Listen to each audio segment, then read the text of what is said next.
Watashi wa Joe desu. This is Cheeseburgers of the World, and today I'm incredibly excited because we're making unagi burger from mouthwatering in Japan, a place that I love so much, also known as the rice burger.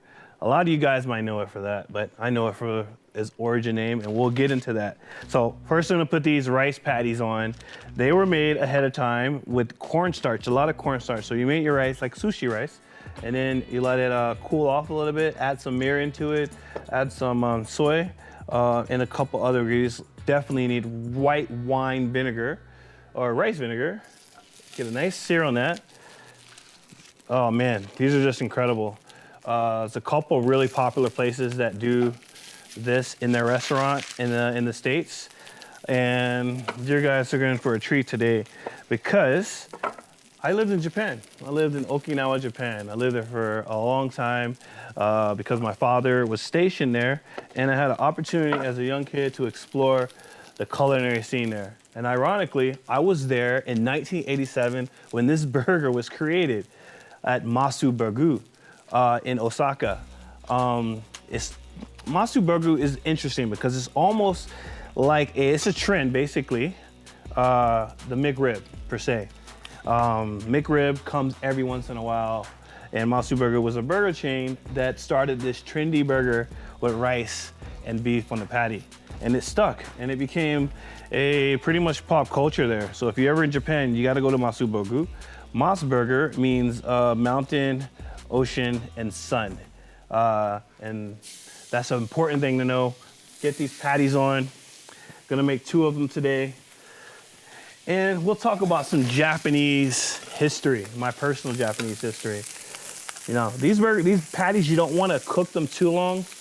You can get them really brown on one side, or you can just sear them a little bit. I'm gonna be doing 2 of them, so I'm gonna get just a little bit. So I grew up, like I said, in Okinawa, Japan. I learned a lot about people, about food as a young chef. I got to learn so many incredible things about recipes from around the world, in particular, Japan, a lot of Asian flavors. One of the cool things about that is my parents are both really good cooks. And I can tell you right now, my mom made a really cool dish called the yakisoba, but she added fried chicken from it. We're from the South, so she added a little flair. That's incredible. And my dad also was a big cook too. As a youngster, I got to see some incredible different types of food. And I actually didn't have this burger when I was in Japan, but I knew of this burger when I was in Japan. It was very popular. I do a lot of private chef stuff, and my private chef menu is heavily Japanese influence. In particular, like look at this plate. It's gonna be perfect with the contrast of that rice. In particular, a Okinawan sweet potato angiloti. One of my favorite dishes on the menu. You know, it's really cool. It's really cool to have grown up there and become a chef and being able to give your customers that experience, that Japanese and a little bit of that American experience, because all my food's a little bit fusion.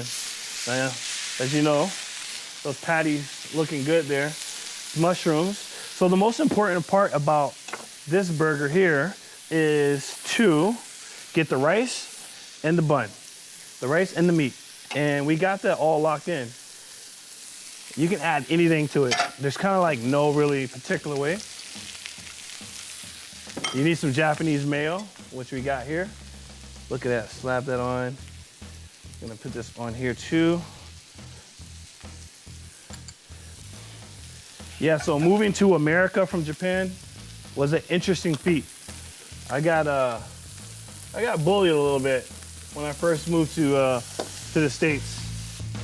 So like, look, we got this avocado. I'm gonna slice it in half, and the spoon trick, because you want to fan it out really beautifully. You see this shirt? Okinawa. Yeah, so go back to the bullying story. I got bullied mostly because I lived in Japan, and I carried myself a bit different from the people that I would normally hang out with. And they just bullied me. They called me like interesting names, like the Black Bruce Lee. And I told them that Bruce Lee isn't from Japan. And then they got mad and they beat me up. I ended up getting my revenge as an adult, because I had to hire somebody that bullied me once, and I hired him. That's how I revenged. I actually was nice to him while he was mean to me. That was my revenge. Revenge, kindness wins overall. So be kind, especially if you guys kids are watching this. Be kind. Oh, look at that. So on the grill, I put a little bit of soy sauce on there. Get some flavor. Flip these bad boys. That looks good. Some of my favorite Japanese dishes. Some of them, I mean, I like sushi. I like unagi. I like yakisoba. I like Japanese udon. I did a udon pop-up here in where I'm living at now. I did a Japanese pop-up a couple years back, but all ramen. It was incredible. I got so much great feedback. It was really cool. So look at that burger, guys. Look at that. What up? Okay, you want the burger back. There you go, there you go. That's pretty exciting right there, man. This is I'm all smiles over here, folks. Okay, a little avocado on top of there. Oh my goodness, I'm very excited. And I'm going to slice into this to take a bite.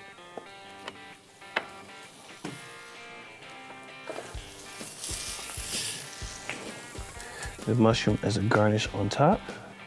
There we go. There we go. Now, let's take a bite. Look at that. Look at that. Japanese burger. Wow. That is so good. Wow. You also can add a little bit of garnish right on top. However you want to. This is a little seaweed. Goes a long way. Flavor. And there you have it. The onigi burger, also known as the rice burger. This is Cheeseburgers of the World. I'm Joe Friday. Join me next time while we continue our burger journey across the globe.